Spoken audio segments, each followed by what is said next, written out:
Andrew Yang has run for president and mayor, and he's founded a third party that hopes to change American politics as we currently know it. He's a maverick who wants to move forward. The Point starts right now.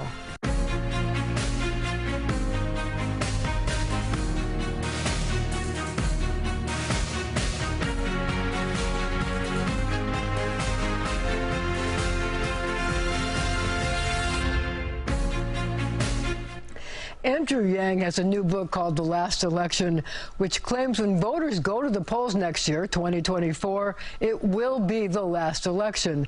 Fortunately, it's fiction, but does he know something we don't know? Now, first of all, I have to explain that in the introduction, I said that you were a maverick who wants to move forward. We need to explain that in your book, you have a third party called Maverick, and you have founded a third party called Forward. And Forward wants to take partisanship out of politics. Is that a pipe dream? Well, we're having success around the country, Marcia. We've already enlisted dozens of mayors, state legislators, city commissioners who want to put down the blue versus red and just deliver for their constituents, which, by the way, is exactly what their constituents want. So Forward Party is already the third biggest party in the country by resources. Now, there's a very steep drop-off between 2 and 3, but we're growing quickly. We're making headway because so many Americans feel so stuck and they want something better. So are you picking up support from independents, or is it just people in both parties that are tired of the partisanship they see in Washington? It's all of the above. 49% of Americans now say we're independents, and then you have a lot of ticked-off Democrats and Republicans joining all the time. But are the people who are joining the Forward Party mostly local elected officials as opposed to the national leadership, which seems hell-bent on still being partisan? It is mostly local officials. We do have the former Lieutenant Governor of Massachusetts, Carrie Healy, who just joined, Chris Novoselic of the rock band Nirvana. I consider them both national figures. Chrissy Todd Whitman of New Jersey is my co-chair. But in terms of officials who are signing up, it's mainly at the local level. So when I was studying up about the Forward Party, I was stunned to learn that there are 530,000 elected officials in these United States, and 70% are uncontested. What is that about, and how do you change that?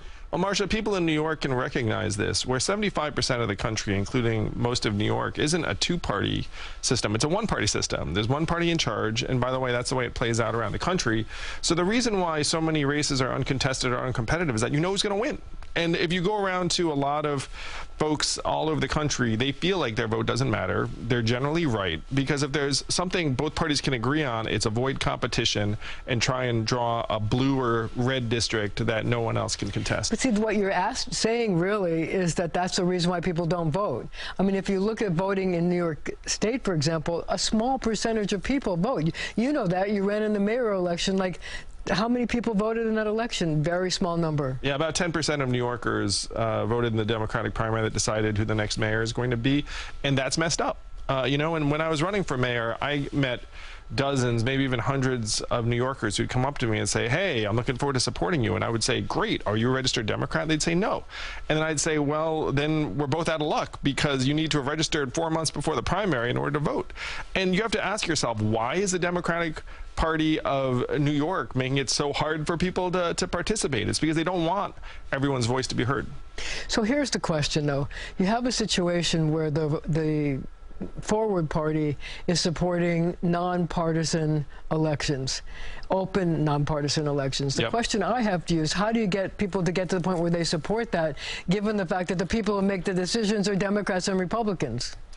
That is both the challenge and the opportunity, because the average New Yorker knows it's not working, and they also know that our leaders aren't really responsive and accountable to us, because they've kind of closed themselves off from real competition. There are 3 states that have already voted to get rid of party primaries and say anyone can vote for anyone: Maine, Alaska, and Nevada. Now, New York is a different situation because this is a legislative state. To your point, you have to get the state legislators to sign off on it. That's a higher bar. Both houses controlled by Democrats. Yeah.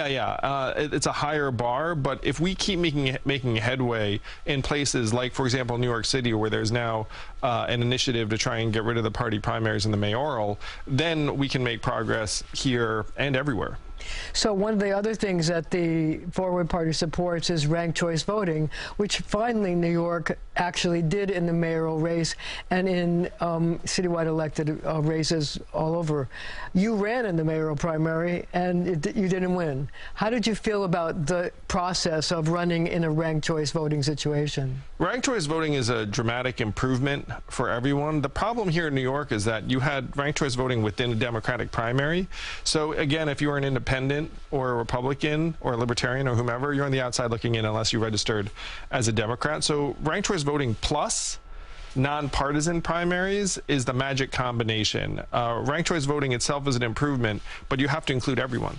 So when I was reading the website for the Forward Party, it said that it's not going to have a candidate in the 2024 election, and I was stunned by that. If you really want to have an effect on national politics, why wouldn't you run somebody so that you can have somebody espousing the ideas that you think are so important for the country? Well, we want to make progress on the 530,000 other races, but we have a presidential electoral system, and I was joking with you before we went on air, that if you wanted to help the good guys win, in many cases, you'd want to run a crazy person or lunatic to soak up a few points from whoever you don't want to win. And then if you run someone that people like, then you're probably siphoning votes away from, let's say, you know, the more sane candidate. And so we have a very irrational system. The Biden-Trump rematch that we may actually get, 2/3 of Americans don't want. Combined age 160 in 2024. No offense out there, but come on. I mean, you know, like we need to actually have leaders who are not worried about their physical and mental health on a day-to-day basis. But that's not what the two-party system is delivering to us right now. But so you have a situation where Mitt Romney, at the age of 76, senator from Utah, said, I'm not going to run again because I think that there should be a younger crop of leaders. Should that be a wake-up call for Biden, who's 80, and former President Trump, who's 77? That's what leadership looks like, Marcia. And Mitt Romney hit the nail on the head when he said, look, we need to let the leaders of the next generation step up and shape the world that they're going to live in. I mean, being in your mid-80s and holding office, it seems more about ego and remaining relevant than actually doing what's right for the people. So without giving away too much of your book, because I want people to be able to be interested to buy it, one of the things that happens in the book is that the third-party candidate, Cooper Sherman, gets about 1/3 of the vote, which causes the whole system to go into chaos. So the question is, how is a third-party candidate not a spoiler? Well, it's one reason why in real life the Forward Party is focused on all these local races where the vast majority of them are non-competitive and we create real choice. The way to make it work at the national level would be to imagine a ranked choice voting election at the national level, and you could vote for whomever you want and not worry about messing it up or being a Ralph Nader. So you want ranked choice voting for president and vice president? Oh, yeah. I mean, if you had that process, then we'd have real choices on the table, and you couldn't be bullied into saying, oh, if you vote for this person, you're actually enabling the bad guys. Would that bring more people to run? It would, but it would make everyone's votes matter. We're sitting here in New York. We know our votes will not matter in the presidential. There are going to be 4 or 5 states that do matter. Right. Does that make sense? And so what you're going to be told is, hey, donate money. Your vote doesn't matter, but send us money. We're going to spend $10 billion beating each other up in 2024, contesting essentially 250,000 swing voters in 4 or 5 swing states. But aren't you really saying that you want to do away with the Electoral College? I think that we should have a system where your vote matters, my vote matters, everyone watching this, like your vote actually matters. And if you had no party primaries and ranked choice voting, then all of our votes would matter. Even if you're not the tippy top winner, you still matter, because people would say, okay, how can I become your second choice or acceptable to you? So if you had ranked choice voting, though, you would still run as a party, like I'm a Democrat, I'm a Republican, et cetera, or no? Well, I'll tell you, if there was ranked choice voting, someone like me could run and just make a positive case, and then people would be like, oh, you know, I can vote for him, and then if he doesn't win, I can just vote for my second choice. And then you'd have a lot more people running who might be from different parts of American life and not just wedged into politics. So I guess the question is, how this seems like an idea whose time has come, except that how do you convince the party poobahs in Washington and around the country that this is an idea whose time has come? Well, right now, we're seeing that play out in real life with President Biden, and I think that he should either step aside or allow for a competitive primary on the Democratic side. 2/3 of Democrats say they want someone else. And so will he step up and do the right thing by the American people? There are big choices like that right now, and will people actually act in the public's interest instead of their partisan interest? The future of the country depends upon the answer to that. Okay, well, we're going to have to take a short break, but we'll be right back with more from Andrew Yang.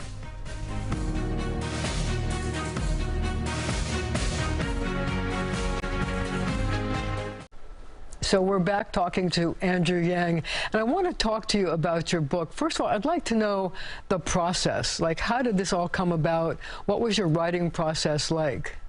I was trying to convey my experiences running for president in a way that people would find engaging and entertaining.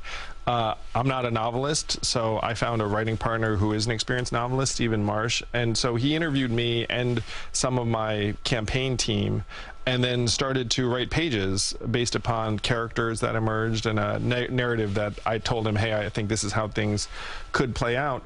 And it was a joy getting those pages back from him, Marcia, and then saying, yes, yes, no, no, more of this, no, that's not realistic, and then said it to him. We would just iterate over and over again as the book took form. So how much of Cooper Sherman, who's the third-party candidate of the Maverick Party, how much of that is Andrew Yang?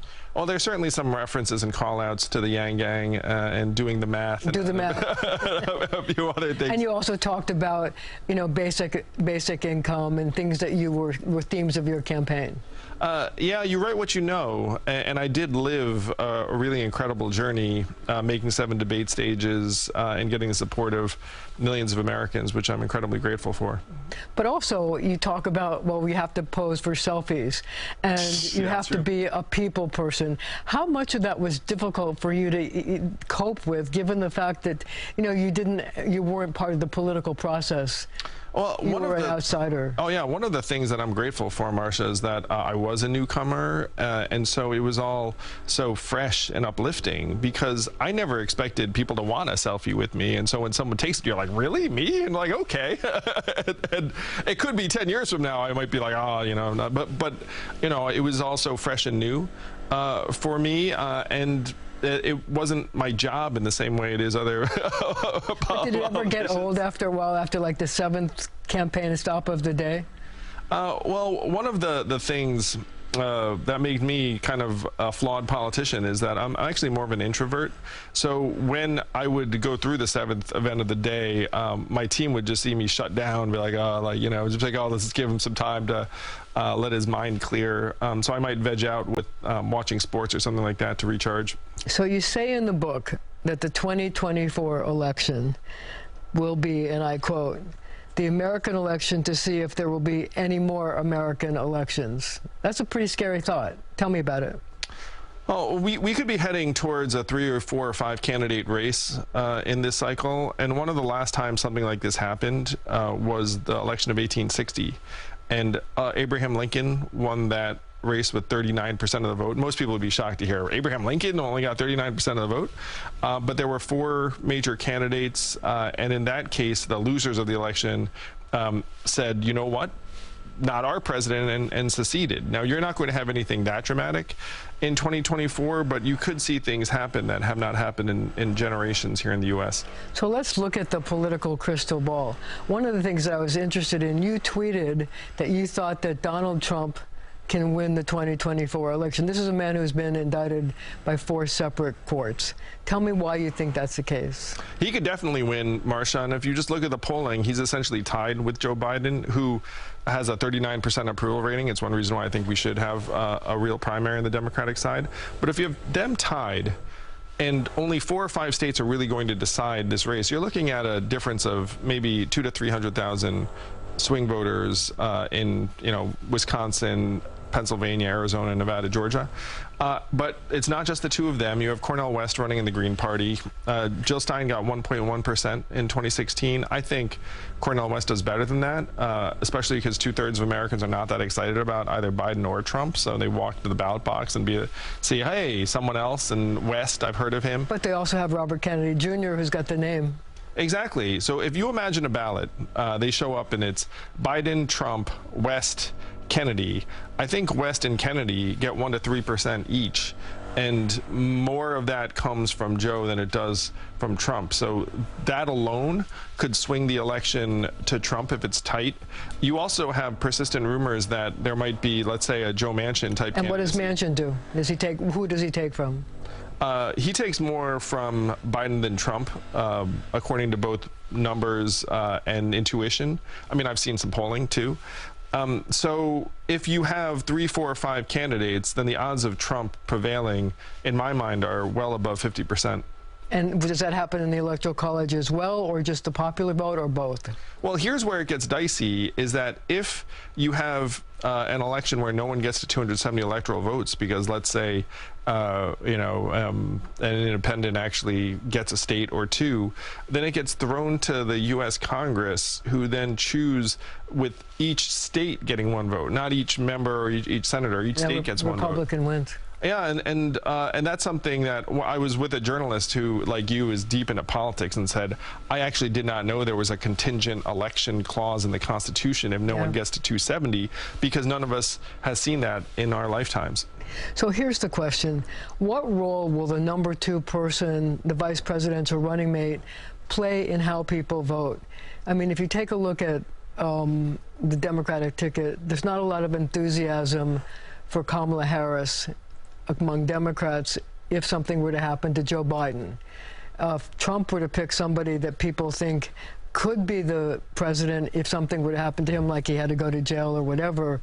So could that mean that independents and others would vote for him thinking that the number 2 person would be better than the number 2 person on the Democratic ticket? I think the number 2 becomes much more important when you're looking at candidates who would be in their 80s within their term. And Joe Biden's already 80. Oh, exactly. I mean, he'll be 82 in 2024.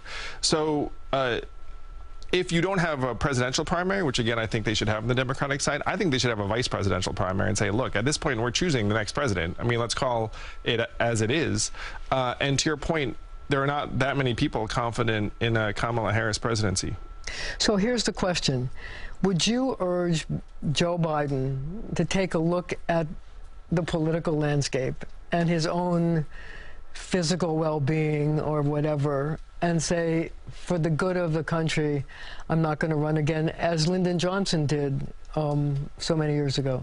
I'm going to use a different example. I think Joe Biden should follow George Washington's lead and say, look, I've done my part, and I'm now going to step aside and let the next generation decide for itself who should be in charge. So there are 3 things that he can do. Number 1, hey, I'm going to step aside. I think that's the right thing to do. Number 2 is, let's have a competitive primary. I will run in it and let the people decide. Number 3 is, I'm going to run again, but we're going to have a competitive primary to decide who my VP is going to be, because we think that person may take over. And then, of course, there's number 4 is status quo. Joe Biden remains on the ticket, which, in my opinion, does lead us to the very, very real possibility of Trump winning again in 24. Okay, we're going to have to leave it right there for now, but our conversation continues right after the show on our streaming channel, CBS News New York.